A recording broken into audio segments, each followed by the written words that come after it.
Boa tarde para você que está conosco ao vivo nesse nossa sétima edição do webinar de webinários como parte do Simpósio ABED de Ensino Híbrido na Educação Básica. Para você que vai nos assistir em outro horário, bom dia, boa noite, às vezes até boa madrugada, que tem muita gente que não está dormindo bem nessa pandemia. Eu sou o professor Luciano Sattler. Eu estou no Comitê de Educação Básica da ABED e sou reitor do Centro Universitário Metodista Isabela Hendricks, e estamos aí juntos trabalhando na educação à distância já há alguns anos.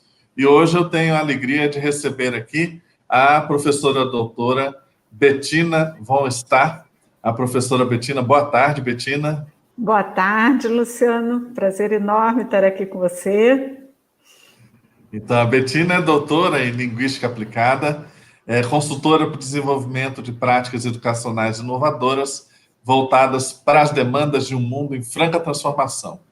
É gestora de relações B2B da RoboGarden Brasil, que é uma empresa, que é uma plataforma de ensinar programação para as crianças e adolescentes, muito legal. É membro do Conselho para Atualizações Acadêmicas da InterEdTech, coordenou a elaboração da série de letramento digital e programação tecnológica Mate, da editora Pearson, e do programa Digital Mindset, da Wizard.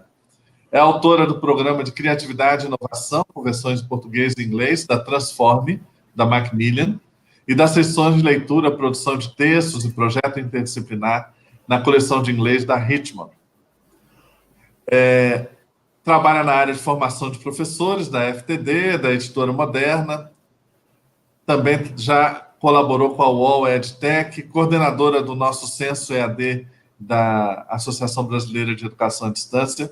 Isso aqui para resumir, porque esse rostinho de menina, ela já tem uma trajetória importante aí no mundo da educação, da tecnologia educacional, da inovação educacional. E a nossa conversa aqui hoje, como vocês sabem, para quem participa conosco, o nosso interesse na ABED é simplesmente compartilhar conhecimento, ajudar as escolas, especialmente nesse momento da pandemia, quando nós inauguramos esses webinários, foi até para colaborar um pouco com as pessoas no sentido, olha, há uma saída, nós temos pesquisa científica a respeito disso, é possível se organizar de uma maneira diferente, e a ABED tem feito isso, como sempre, de uma forma muito graciosa.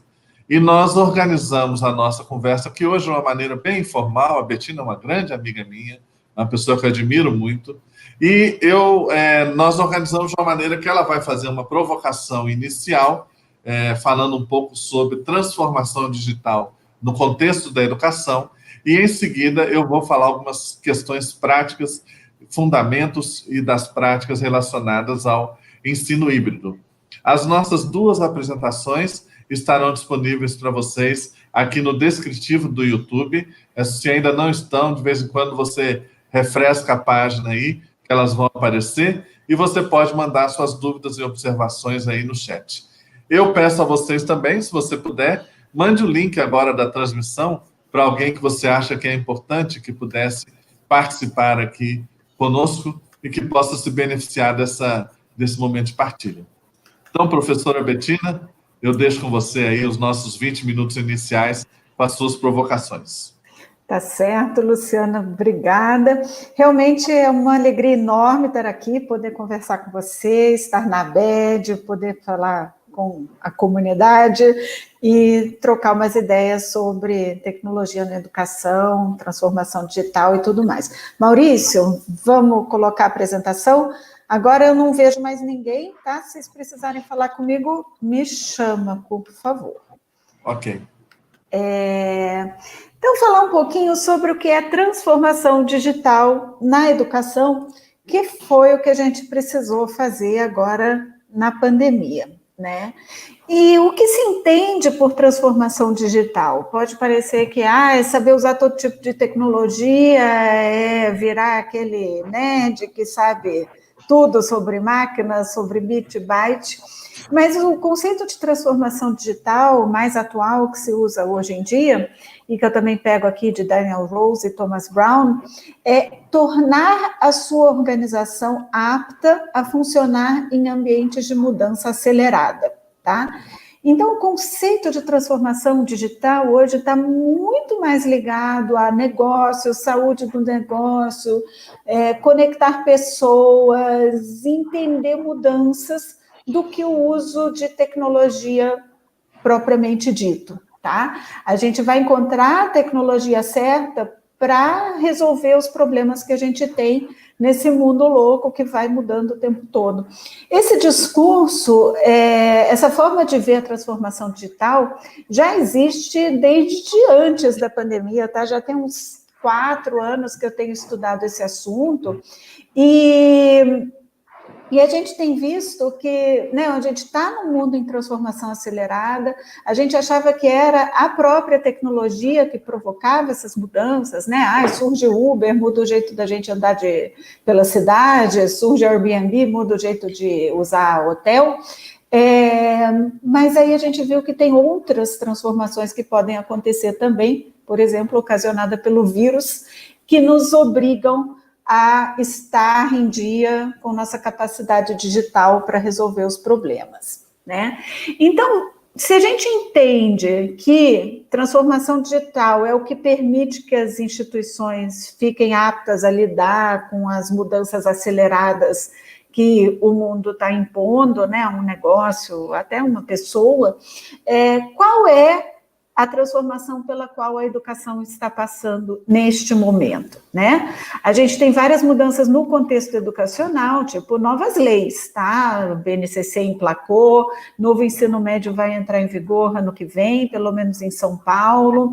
Surge a novidade de que pode ter um percentual de educação à distância no ensino médio, ensino superior está aumentando o seu percentual de ensino à distância, permitido pelo MEC, nos cursos presenciais. Então, assim, até regulação é um processo de mudança. Geralmente, regulação é mais lento, mas a gente está num momento no Brasil que até regulação está provocando mudança. A gente vê questões comportamentais, então os alunos estão preferindo cada vez mais educação à distância no ensino superior e na pós-graduação nem se fala.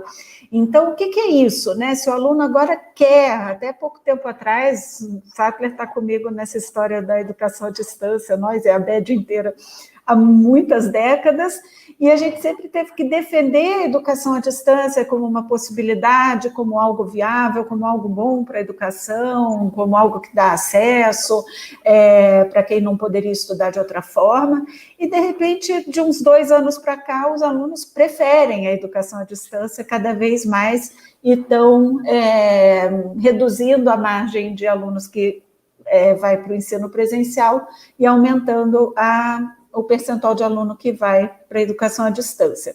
Isso tem consequências para o negócio da educação.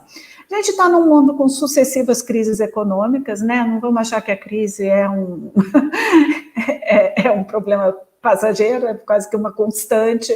Então, a gente tem que saber lidar com o aluno nessa situação. Com a pandemia, tivemos que entrar no ensino remoto emergencial, e a gente vê também mudanças comportamentais dos alunos que simplesmente adoram tecnologia e que geram novos comportamentos, novas expectativas e coisas assim. Então, isso só no contexto educacional. Junte-se a isso as mudanças que a gente está vendo no mercado de trabalho. Então, assim, enquanto a gente está aqui conversando, tem profissão e função que vai deixando de existir, tudo que é trabalho repetitivo, tem alguma máquina, algum robô que está aprendendo a fazer, e não só nas profissões braçais, mas também nas profissões intelectuais. Então, a gente está vendo mudanças na área da medicina, do direito, da engenharia, a forma de trabalhar está mudando, e a gente não pode achar que isso não vai chegar na educação, vai sim, tá? Já está chegando. Um mundo muito tecnológico tem uma demanda cada vez maior por criatividade, cooperação, comunicação e pensamento crítico, que é o que o robô não faz, é o que as máquinas não fazem. Então, parece que a demanda por educação aumenta, a capacidade da gente a necessidade da gente desenvolver as habilidades humanas aumenta, e a gente tem tecnologia, né?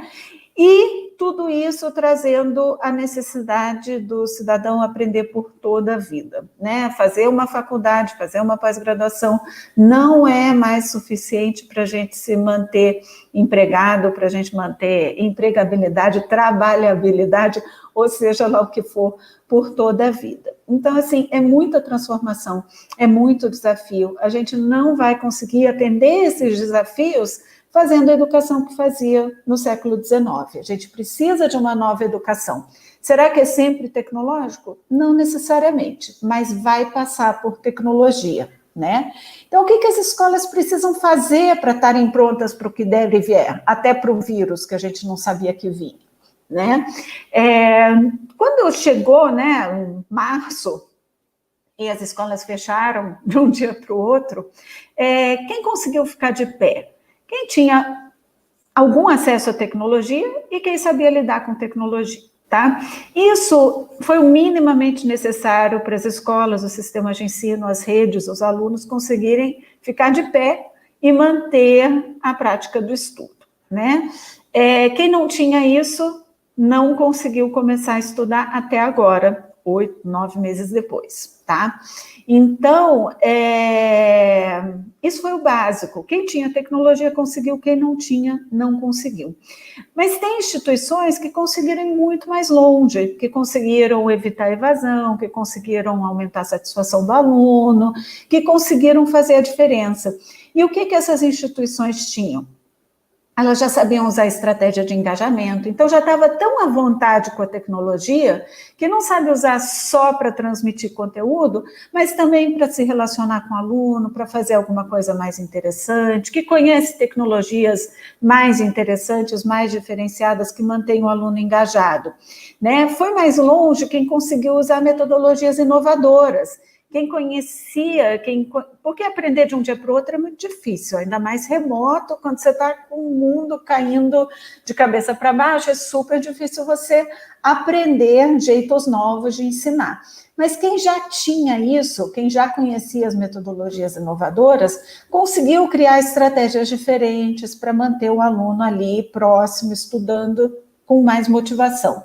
Quem já pensava em formas diferentes de avaliar, não ficou apavorado que agora todo mundo vai colar com as provas remotas, né? Já começou a fazer avaliação em diferentes formatos, avaliação formativa, avaliação todo dia com os alunos, avaliação em diferentes formatos, em vídeo, em áudio, entrevista ao vivo, tem muito jeito de fazer avaliação, que não é a prova. Quem conhecia métodos diferentes de avaliação e aplicou, conseguiu também ficar mais tranquilo nesse momento da pandemia.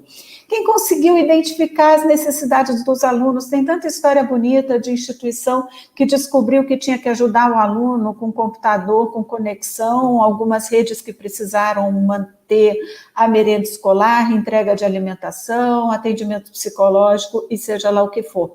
Então, se a gente entende que o aluno precisa ser conhecido, né, mesmo no momento da pandemia, mesmo no momento de distanciamento, a gente consegue atender, né, com alguma conexão, e saber onde estavam os alunos, né? Às vezes era importante entregar material para o aluno, saber onde ele está, saber por que ele não está assistindo a aula. Quem tem essa informação conseguiu ir mais longe, tá? Então, quando a gente fala, né, de estar apto para resolver qualquer mudança, tecnologia é um componente muito importante. Mas mais importante é conhecer o teu cliente, saber chegar perto dele, ter estratégias diferenciadas para chegar perto dele, e isso muitas vezes passa pela tecnologia. Então, transformação digital é isso. Aí, na hora que eu preciso, qual é a tecnologia que eu vou usar para resolver este problema? E, em geral, essas tecnologias existem, tá? Para surpresa das pessoas que dizem, eu tenho um problema para resolver, como eu faço? Quando vai ver, já tem alguma tecnologia que pode ajudar a resolver o problema, tá? A outra questão, a outra mudança pela qual a educação está passando é como lidar com as preferências dos alunos por educação à distância. E a gente pode tentar segurar a barragem quanto quiser, mas essa preferência vai chegar no ensino médio também. Não acredito que chegue na educação básica, muito menos na educação infantil, porque a gente tem a questão que Christensen bem descreve, que tem umas coisas na escola que a gente não consegue substituir, que é o lugar seguro para deixar as crianças aos cuidados de adultos e com pares da mesma idade. Então, isso é insubstituível. A gente pode até colocar tecnologia dentro da escola, agora, realmente, as crianças precisam estar lá, juntas, supervisionadas de um adulto, e as famílias não conseguem dar conta disso tudo sozinhas. Então, a educação básica está longe de correr risco, né, de ser transformada. Mas ensino médio, daqui a pouco, vai ter aluno preferindo fazer à distância do que presencial, ou aproveitando todos os momentos dos seus 20%, 40% de carga horária para ficar em casa, estudar com flexibilidade, escolher os currículos que eles preferem, né? Então, o que a gente tem que fazer para lidar com esta questão que está vindo, né? O que ajuda aqui? Os famosos modelos híbridos de aprendizagem, que envolvem o uso de tecnologia, mas mais do que a tecnologia, envolvem conhecimento pedagógico e o professor, e a escola, e o aluno saber o que está fazendo em cada momento, que vai muito além da transmissão do conteúdo. Os famosos sala de aula invertida, aprendizagem entre pares, aprendizagem por problemas e projetos, aprendizagem adaptativa, aprendizagem por competências, tudo isso são questões que a gente hoje consegue fazer e a gente tem tecnologia que viabiliza o que talvez fosse muito difícil fazer em contexto presencial, né? Como é que eu deixo cada aluno estudar no seu ritmo, né, e desenvolvendo só a competência que eu acabei de identificar que ele precisa desenvolver e dispensando ele daquilo que ele já sabe. Então, isso são questões importantes para o aluno de hoje e que a gente consegue executar com tecnologia. A gente precisa cada vez mais de currículos flexíveis, os alunos não estão mais num mundo que é tudo igual para todos, a gente não assiste mais o mesmo canal de televisão, todo mundo junto, a mesma novela, né? A gente assiste a televisão quando dá, do jeito que consegue, no horário que prefere, e cada um tem os assuntos que prefere. Isso na formação pessoal, profissional, também é verdade. Então, poder oferecer optativas, projetos integradores, opções de trilhas de aprendizagem, flexibilidade no prazo, isso tudo é um jeito de atrair esse aluno que está querendo, ele quer o quê? Ele quer AD, ele quer estudar à distância? Não, ele quer flexibilidade, ele quer comodidade. Essas são as palavras-chave que a gente tem que buscar e que a gente tem que ver como tecnologia ajuda. Porque, de repente, eu não tenho um excelente professor de matemática avançada em todos os municípios do Brasil, nem de teatro, nem de música, nem de inglês, russo ou chinês que alguém queira aprender, né? Mas com educação à distância eu consigo chegar nesse conhecimento que eu não chegaria se eu tivesse fechada no modelo presencial. E a outra questão muito importante, que parece assim coisa do outro mundo, mas que a gente tem que ficar muito atento, é a questão de identificar os diferenciais da instituição. Então, assim como a educação básica não vai acabar porque os alunos precisam estar juntos com seus pares e aos cuidados de adultos, né? O que uma escola de educação básica tem que fazer nesse momento? Cuidar que aquela interação entre pares seja muito legal e deixar os adultos cuidando muito bem daquelas crianças, e aí eles vão ter o diferencial. Mas para adultos, também existem bons motivos para a gente ir até a instituição, para a gente pagar mais caro e para a gente não ficar na educação à distância, no conforto do quarto, né? E quais são eles? O que a instituição tem que descobrir? O que ela tem, o perfil da comunidade, o que ela pode oferecer? Por exemplo, espaço físico, um lugar gostoso para estudar, laboratórios, né? Por que as escolas não abrem agora, né, para ir ao laboratório, não para assistir aula tradicional? Né? A própria comunidade, os alunos gostam de estar lá por causa dos colegas, vamos dar oportunidade para eles estarem juntos dentro da escola, fazer festa, né? Quem são os professores inesquecíveis da escola? Eles têm que ter muito espaço para dar aula, aula magna, aula assim, aula assado, né? Valoriza esses professores. Atendimento, eles gostam do atendimento personalizado, da localização.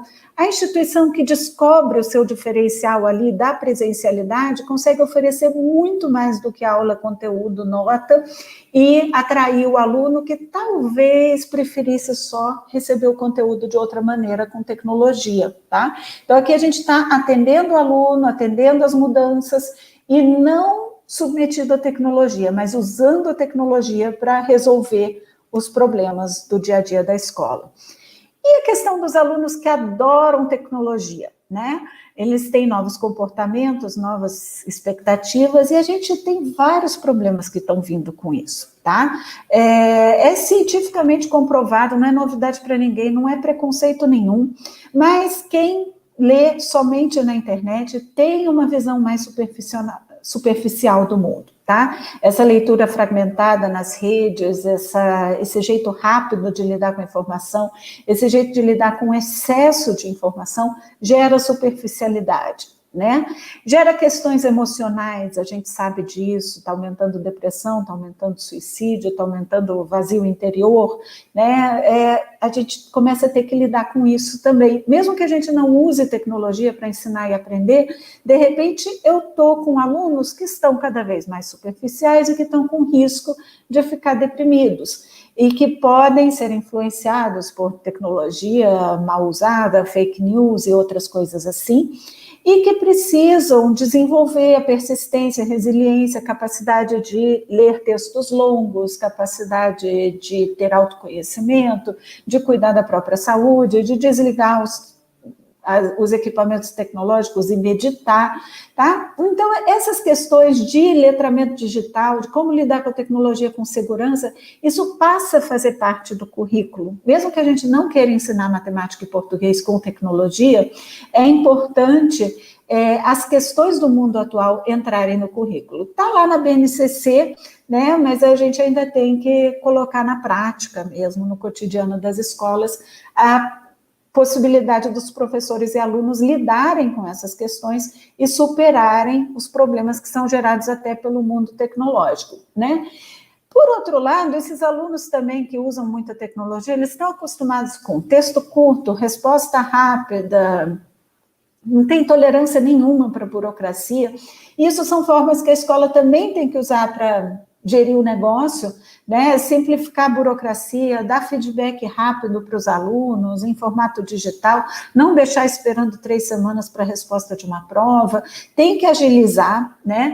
A gente tem que usar linguagem breve para atrair o aluno, se vai chamar para uma optativa, se vai dizer que é importante aprender matemática e português, se vai chamar para um itinerário formativo, mas depois que o aluno está lá no curso, aí a gente tem que ensinar ele a ler textos longos, né? Então, uma coisa é comunicação, a outra coisa é o papel da escola como, né, instituição de ensino.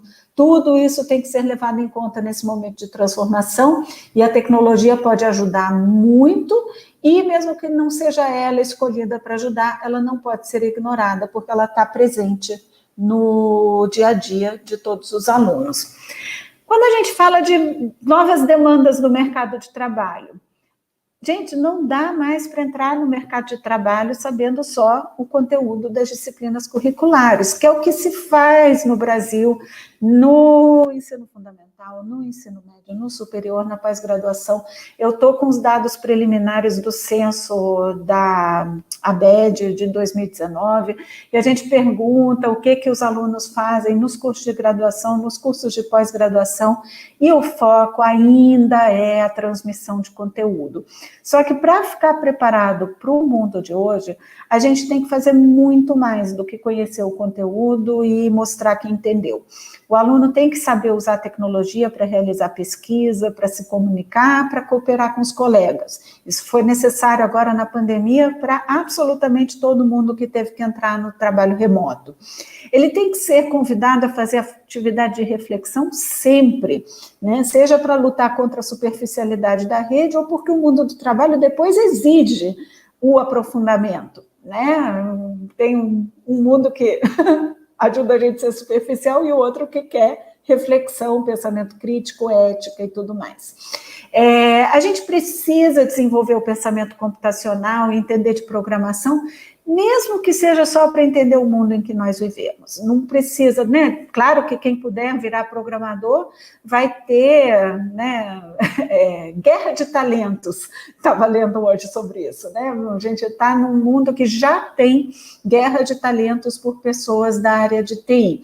E a guerra é internacional, não é entre empresas, né? Então, assim, desenvolver pensamento computacional na escola, das duas, uma, ou você vai estar mostrando para o aluno como o mundo funciona, ou você vai estar dando a oportunidade dele ter emprego pela vida toda, muito bem pago em qualquer lugar do mundo. Acho que é uma boa coisa para a gente dar para os nossos alunos, né? E a gente tem que aprender, que vai aprender para a vida toda, né? Vai ter que aprender a vida toda e não vai ser sempre em curso pago, não vai ser sempre com o professor ajudando, não vai ser sempre presencial, não vai ser sempre na melhor das condições, mas a gente vai ter que aprender sempre, de maneira autônoma, colaborativa, adaptativa, com o professor Mega Blaster, com o tutor que está ali para ajudar, com o colega de turma, de maneira estruturada, desestruturada, com certificação, sem certificação, gratuito, pago, isso passa por tecnologia. Então, o aluno saber que ele vai ter que aprender à distância várias vezes ao longo da vida e já aprender isso na formação básica é muito importante, tá? E aqui eu concluo e passo a bola para o Sattler, né, que o futuro da educação é híbrido. Se a gente vê as dificuldades que a educação já está enfrentando e vai ter que enfrentar, não tem outro caminho a não ser o de embarcar na aprendizagem híbrida. E não é uma aprendizagem híbrida descritiva, com fórmula, com jeito certo de fazer. É aquela aprendizagem híbrida que faz exatamente o que a gente precisa na transformação digital. Entender o nosso cliente para manter o negócio funcionando em qualquer circunstância.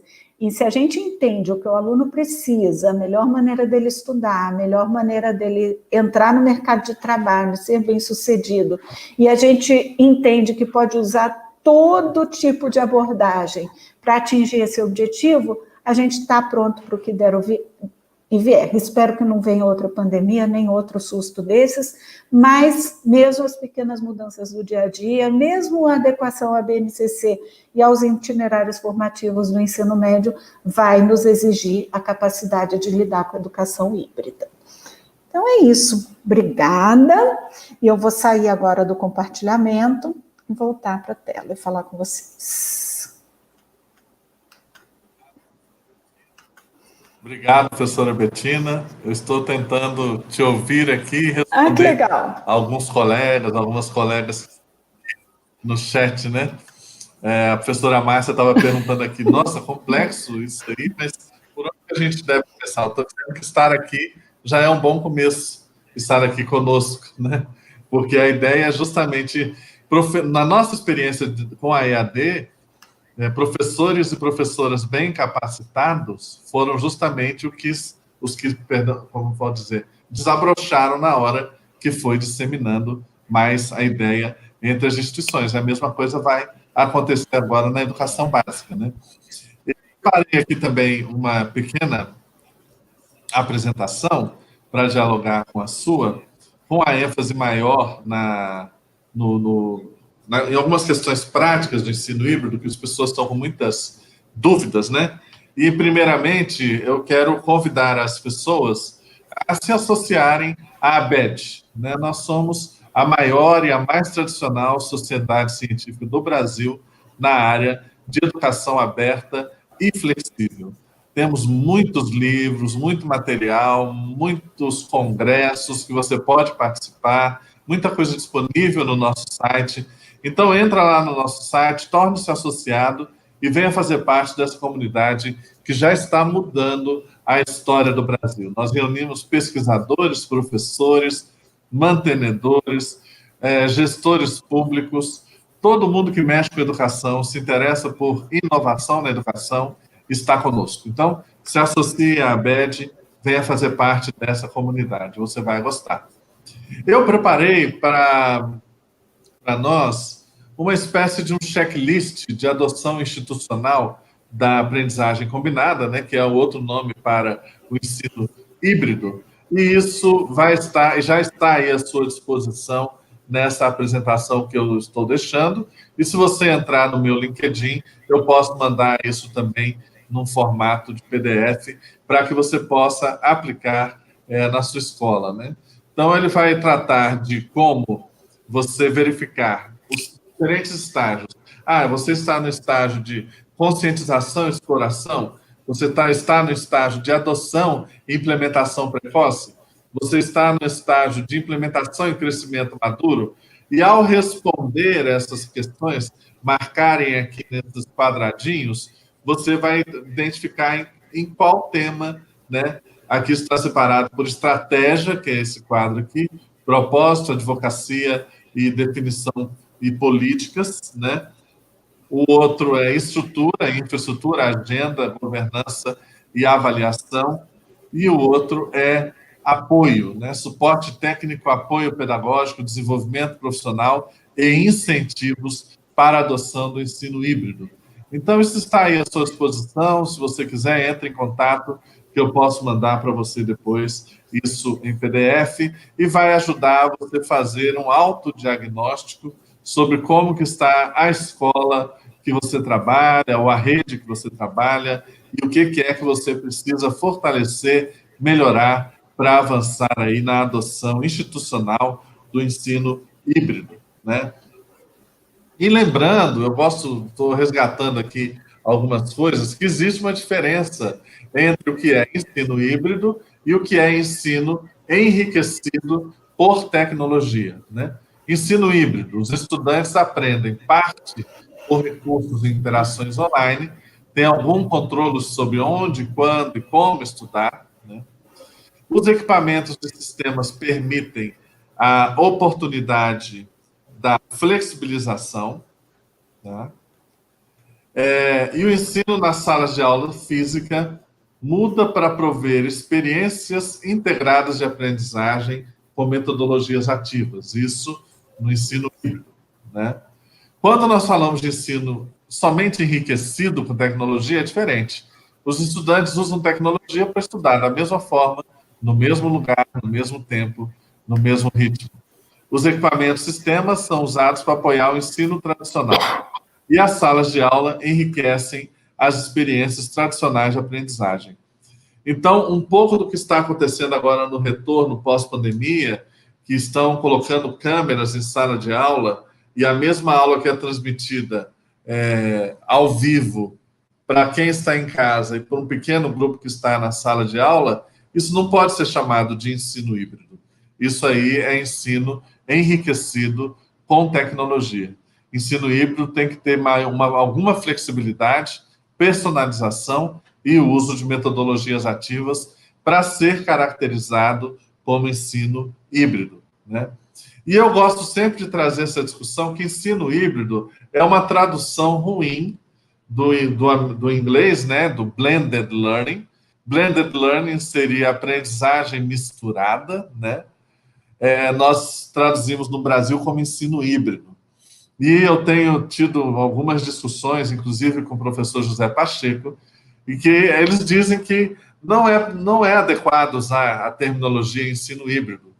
A linguagem produz cultura. Então, falar de ensino reforça o paradigma de ensino de instrução, e não o paradigma da aprendizagem e do protagonismo do aluno, né? Essa tradução ruim nos leva ao risco de nós permanecermos no que é um paliativo de um velho modelo que precisa ser totalmente mudado. É só a gente estudar um pouco sobre o que é a Escola da Ponte, ou os grandes teóricos da aprendizagem do século XIX, século XX, e a gente vê que nós precisamos sair dessa escola de hoje, que está organizada para a sociedade industrial, a primeira revolução industrial, e precisamos de uma nova escola totalmente diferente. E outra questão é que a terminologia híbrido, quando você vê no agro, na agricultura, uma semente que é híbrida, ela não é fértil. Ela não é capaz de gerar plantas que geram outras sementes. Por isso, há muita crítica à terminologia ensino híbrido. Nós estamos usando aqui porque é como as pessoas conhecem, mas é algo a ser repensado dentro de uma modificação semântica que nós vamos fazer também para gerar um novo modelo de educação. O conceito que nós trabalhamos de ensino híbrido, então, é esse, um programa formal de ensino em que o estudante tem parte da aprendizagem elaborada a partir de conteúdos, interações e mediações online. O aluno tem alguma flexibilidade quanto ao tempo, local, ritmo de estudos e sobre as trilhas de aprendizagem a serem cursadas. Parte das atividades realizadas sincronamente na escola ou em outro espaço, sob a supervisão de um professor. E eu costumo trabalhar com esses 6 modelos possíveis de ensino híbrido. Não existe só um modelo de ensino híbrido.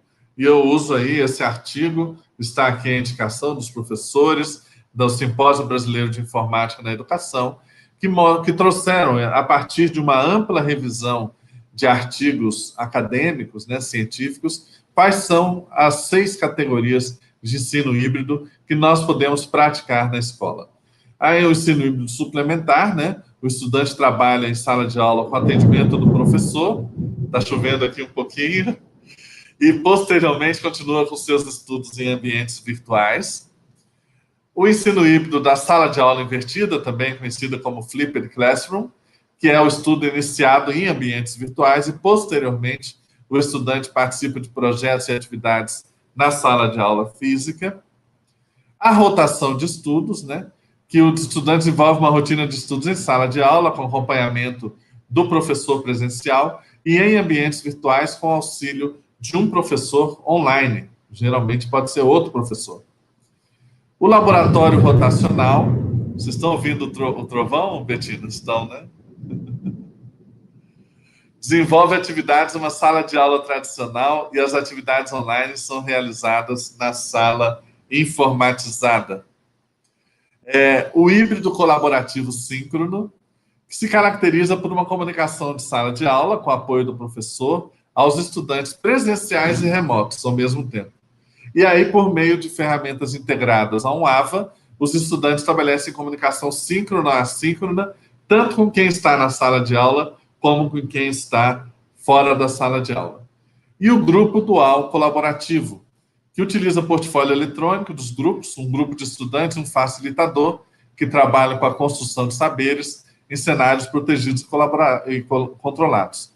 Tem objetos de aprendizagem, práticas, situações, problemas preparados para discutir assuntos e são postados no AVA para a interação de todo mundo. Eu escrevi um artigo recentemente falando sobre os critérios para o ensino híbrido de qualidade, falando especialmente da questão do engajamento. Se vocês clicarem nessa imagem, vocês vão para esse artigo que eu publiquei no mês passado. E aí está o meu LinkedIn para quem quiser entrar em contato. Eu sempre deixo aqui alguns recursos adicionais para quem quiser se aprofundar sobre o tema. Aqui vocês podem ver também um modelo da União Europeia para a adoção de ensino híbrido. Aqui um pouco da teoria da distância transacional, que é fundamental para quem trabalha com EAD e com ensino híbrido. E aqui, se vocês clicarem, vocês vão no artigo muito interessante, que são os princípios para uma boa aula online, um bom curso online que foi preparado pela Sociedade Brasileira de Computação. Tá? Voltando aqui, então, acho que eu consegui recuperar um pouco do tempo, viu, Betina? Para nós. Roubei teu tempo, né? Então, então vamos lá. Eu vi aqui da sua fala, a gente estava conversando sobre essa questão dos desafios da transformação digital. Não sei se você viu recentemente uma pesquisa algumas pesquisas dizendo que, de forma consistente, o QI das pessoas está diminuindo ao longo dos anos. O teste de QI é um teste que muita gente questiona, mas, na prática, o pessoal está percebendo que, ao longo dos últimos anos, uns 15 anos, as pessoas estão com mais dificuldade, pelo menos para responder os testes de QI. E a gente vê hoje crianças com dificuldades para a leitura de livro, para a produção de textos mais longos, de déficit de atenção, e isso parece que tem um pouco de efeito também das redes sociais e desse jeito que a internet trouxe para a gente se informar. Você acha que esse é um desafio muito grande hoje em dia? Que recomendação que você teria para os pais e para os professores nesse sentido? Olha, a questão do teste de QI tem toda essa questão, né? Se ele ainda vale a pena, né? Talvez aqueles testes não sejam o que a gente está precisando no mundo de hoje. Mas sim, a gente sabe neurocientificamente que quando a gente começa a usar máquinas para nos ajudar, o nosso cérebro desenvolve umas áreas e deixa de desenvolver outras. Então, acredito muito que isso esteja acontecendo, assim como, pensa, quem sabia ler mapa e agora usa GPS. O cérebro não faz mais isso. Eu sabia todos os números de telefone das minhas amigas de cor, eu não sei mais nem o número das minhas filhas, porque eu tenho um celular que faz esse trabalho para mim. Então, isso é muito natural do ser humano e a gente está agora com acesso fácil a muitas máquinas que fazem muitos desses raciocínios que são cobrados em testes de QI para a gente. Então, imagino que esteja reduzindo, sim, os resultados. Não é necessariamente uma catástrofe, porque a gente tem máquinas que estão nos ajudando a buscar informação, a fazer conta e a nos movimentar no espaço, mas a gente tem que ficar atento a isso na escola, porque tem outras consequências do uso de tecnologia que podem ser mais nocivas, que é a redução do pensamento crítico, que é a superficialidade e tudo mais. Então, de repente, assim, que nem a gente começou a ser sedentário e precisou descobrir que tem que fazer exercício 3 vezes por semana, vai ter momentos agora que a gente vai ter que meditar, para esvaziar a cabeça um pouco, para depois ser capaz de processar mais ideias. Então, assim, são os problemas da vida moderna que a gente vai ter que aprender a conviver. Mas não dá para proibir tecnologia, isso a gente não vai conseguir fazer. A gente tem que aprender a lidar com tecnologia da maneira mais saudável e ver o que a gente pode fazer para manter as nossas mentes ativas naquilo que é mais importante, né? Não é necessariamente resolver problema de matemática, é claro que bons matemáticos serão necessários, cada vez mais necessários no mundo, mas não é uma coisa que todo mundo precisa saber fazer.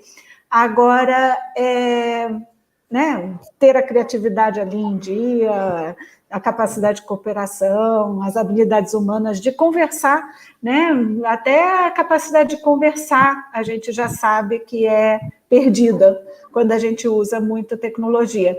Mas sabe como que a capacidade de conversar volta?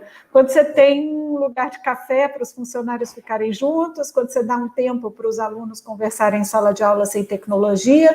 Então, são capazes que a gente perde, mas a gente ganha de novo quando pratica. E sim, a gente tem que ficar atento como sociedade, senão a gente só embarca, né, no comportamento que a tecnologia faz a gente ter, e a gente não aprende os outros, que são os antídotos. Betina, desculpa te chamar de Betina, mas... Professor, é Betina! Você tem uma ampla experiência de capacitação de professores na adoção da tecnologia. Quais você acha que são as maiores dificuldades, os maiores desafios encontrados pelos professores para esse novo mundo? Quando você conversa com eles? Olha, é engraçado. Eu acho que é essa coisa de achar que tecnologia não é para mim, sabe? Eu acho que esse é o maior empecilho. Quando a gente vê um professor bom que trava diante da tecnologia e diz, não, isso não é para mim, né? E se o professor ultrapassa essa barreira e vê que sim, tecnologia faz parte do mundo e é para ele sim, depois ele rapidamente descobre que o que ele tem que fazer é ser um bom professor, como ele sempre foi, tá? Então, tem muita coisa que a gente fica, assim, impressionado, que os alunos sabem melhor que o professor, ligar tecnologia, usar tablet desde bebê e coisa assim, mas no final, aquele trabalho do professor, ele sabe fazer. e ele precisa saber que ele é capaz de fazer isso também num ambiente tecnológico, que é ensinar o aluno a ter autoconhecimento, a refletir, a respeitar o outro, tudo isso precisa de gente adulta, madura, ensinando para o aluno. Olha, em 2011, ainda quando a gente começava a falar de rede social, eu escrevi um livro chamado Eles Sabem Quase Tudo, né? Porque eu acho que o adulto fica muito assim, se sentindo desempoderado diante da tecnologia, diante do aluno, esquece que o papel dele é transmitir maturidade e sabedoria para o aluno, né? E isso a gente faz também em ambiente tecnológico. Entendi. Eu não me lembro de você ter me dado esse livro, mas tudo bem, você fica me devendo. Tem alguns exemplares ainda. Agora, você vê, assim, quando nós falamos de transformação digital, uma coisa é mudar as atividades meio, né? Contabilidade, sistema de matrícula, marketing, tudo isso que está aí de suporte ao ensino, né? Outra coisa é a mudança na atividade fim, ou seja, mudar o ensino. Nós agora temos aí a BNCC pela frente, você mencionou, inclusive, a questão da cultura digital e do pensamento computacional, que é uma novidade que a BNCC traz a partir das competências gerais que ela considera essenciais para todos os níveis, né, da educação básica. Nesse sentido, com o desafio da BNCC, você acha que é possível equilibrar essa necessidade de hard skills, ou seja, mais gente aí aprendendo matemática, física, química, ciência, tecnologia, engenharia, né? Com os soft skills, porque também a gente está vendo uma crise existencial crescente no meio dos jovens, né? Adolescentes falando de comportamentos suicidas, assim, coisas assim assustadoras, né? Assustador. Então, necessidade de hard skills, do outro soft skills, e agora essa grande novidade que é a BNCC, que para alguns críticos pode ser parecida com uma camisa de força, né? Eu não a considero assim. Mas eu queria que você pudesse tentar fazer uma síntese disso, hard skill, soft skill, BNCC, o que você aconselha para a escola diante desse momento de profunda transformação, ainda mais pós-pandêmico, né? Pois é, o desafio não é simples, não. Mas, sim, o mundo de hoje quer engenheiros que saibam engenheirar, se comunicar, ser simpático com o colega e ainda usar tecnologia, se for o caso, para se comunicar à distância num simpósio à distância. Antigamente bastava o engenheiro engenheirar, o advogado advogar, o médico medicar, né? Agora a gente quer mais, a gente quer que o professor dê aula, tenha empatia, né? Como é que a gente faz isso? Tem que praticar tudo junto desde pequeno, né? Então, o professor de história tem que pedir para os alunos fazerem trabalhos digitais, se comunicarem em diferentes plataformas. O professor de matemática tem que pedir para os alunos fazerem apresentações orais. Tem uma que já virou piada lá na nossa família, que a minha filha foi para um curso no exterior de biologia e disseram para ela, olha, você vai ser um bom biólogo na hora que você conseguir explicar para a tua avó como é que funcionam esses procedimentos, mas, procedimento avançado de laboratório. Então, assim, a gente tem que saber se comunicar e eles estavam certos, isso era antes da pandemia, ver agora como é importante a gente se comunicar com o amplo público sobre como funciona uma vacina, tá? Não é um conhecimento que pode ficar restrito aos cientistas, os cientistas têm que chegar no povo. E como que eles vão chegar no povo? Com as redes sociais, com a linguagem simples, com a capacidade de traduzir esse conhecimento avançado. Então, a gente tem que praticar desde sempre, né? Eu até acredito, já produzi conteúdo tecnologicamente, é um conteúdo de letramento digital, para a gente aprender a lidar com tecnologia em segurança e desenvolver pensamento computacional e tudo mais. É interessante reservar uma hora do currículo para isso, mas, assim, mais interessante é todos os professores acharem que podem incluir uma atividade tecnológica de habilidades do século XXI no seu currículo, porque o profissional que é demandado hoje é o que entende da sua área de conhecimento, o que consegue se comunicar e o que transita bem no mundo tecnológico. A gente tem que saber os três. E esse equilíbrio que é o desafio, né? Você falou também de BNCC. De alguma maneira, a BNCC diz isso, né? Só que a gente está no momento de transição. Se eu vou desenvolver as competências, vem sempre aquela pergunta, é o como? A BNCC fala dos direitos de aprendizagem, né? Não é uma camisa de força, porque o como está na mão de cada professor, de cada município, de cada rede de ensino, cada estado. Então, o como é o que faz a diferença. E o como exige metodologias ativas, uso de tecnologia e todo tipo de comunicação e interação social para desenvolver as socioemocionais, tudo isso enquanto a gente se forma, né? O desafio é fazer isso tudo ao mesmo tempo. E valorizar o professor e a professora, né? Tornar a escola um lugar seguro, né? A nossa educação pública, infelizmente, por diversos problemas aí nas políticas, não tem conseguido alcançar bons resultados, o que tem gerado uma tragédia na vida de muitas famílias, né?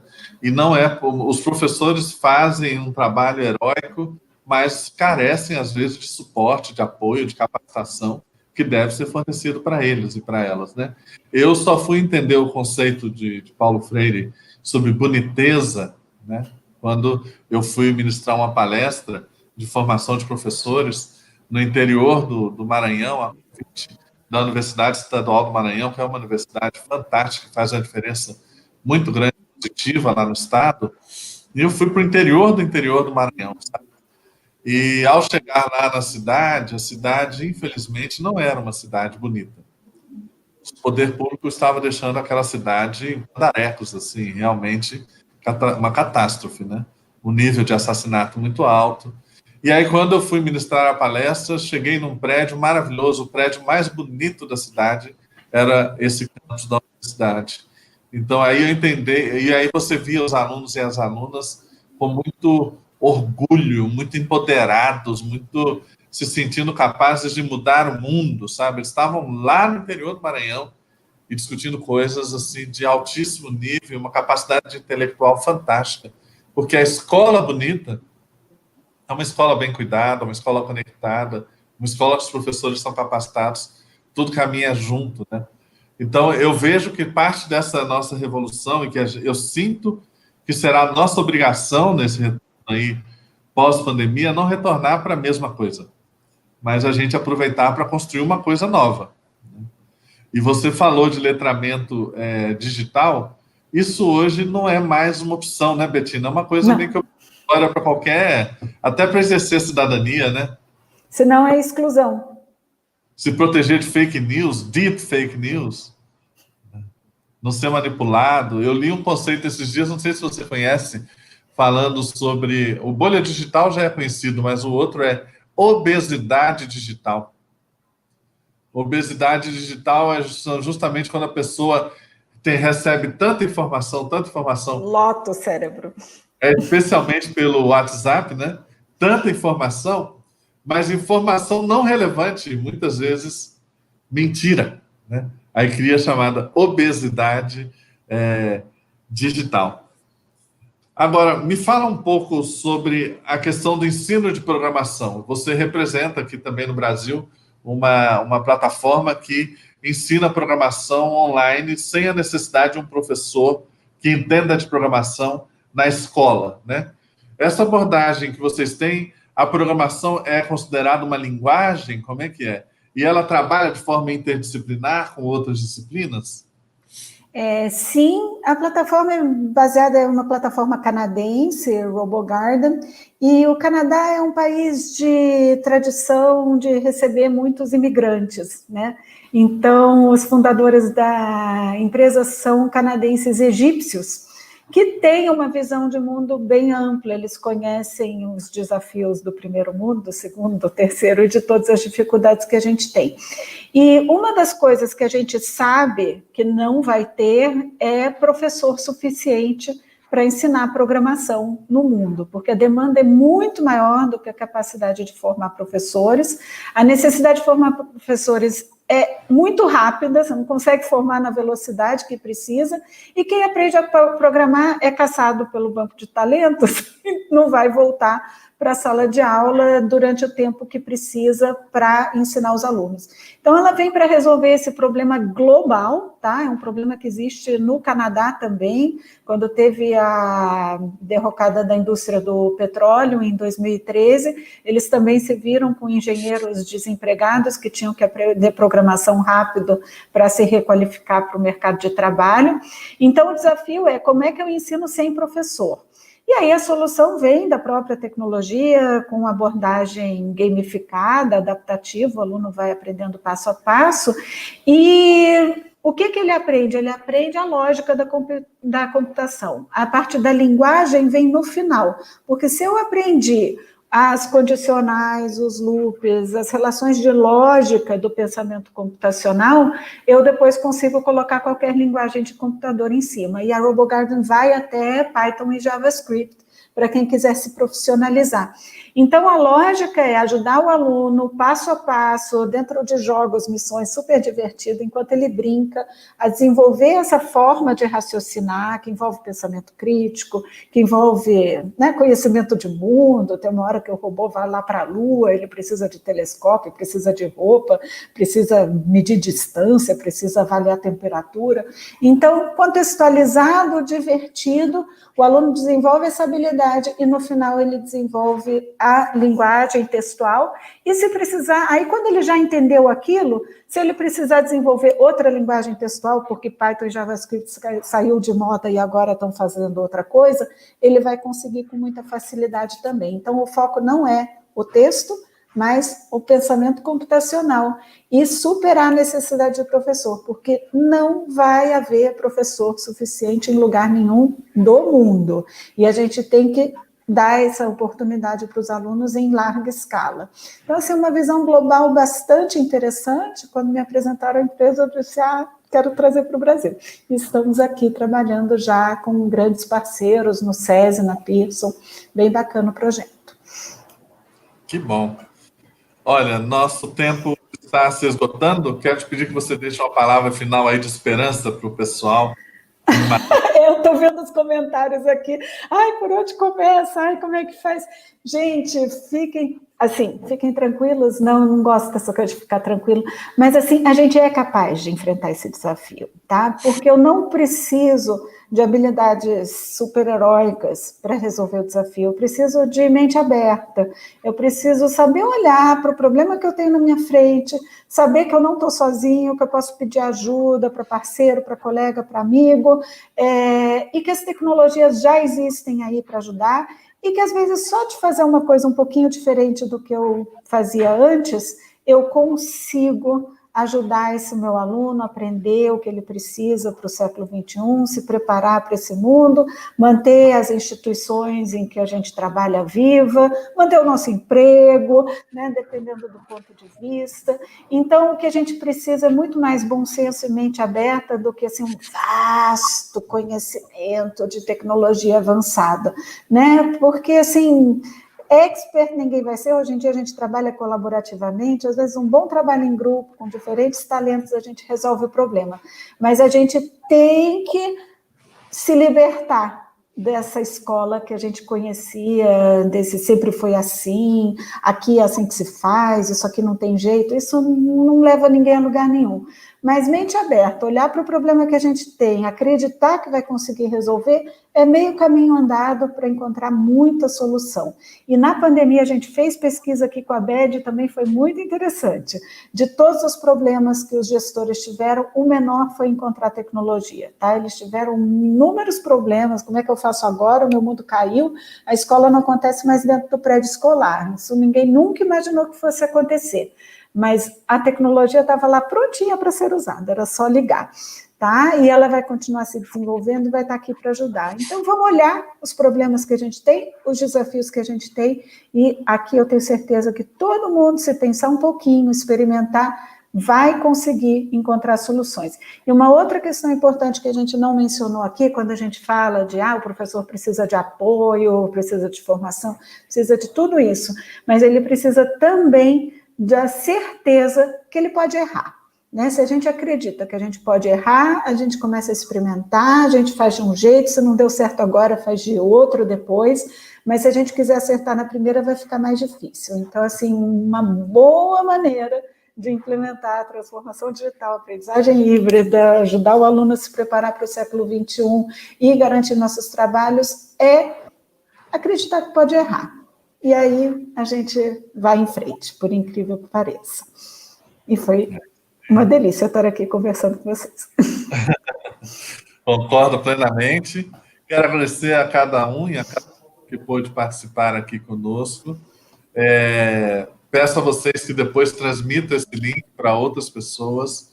Também convidamos vocês a verem os outros vídeos que estão no canal aí da ABED. Tem muita coisa que pode colaborar com você, com a sua escola, com a sua universidade, para avançar no conhecimento, na aplicação de muitas coisas importantes relacionadas à educação aberta, flexível, educação à distância e ensino híbrido. Eu vou terminar aqui, o Paulo Ricardo, grande professor Paulo Ricardo, é um grande especialista de EAD, que trabalhou na Unopar.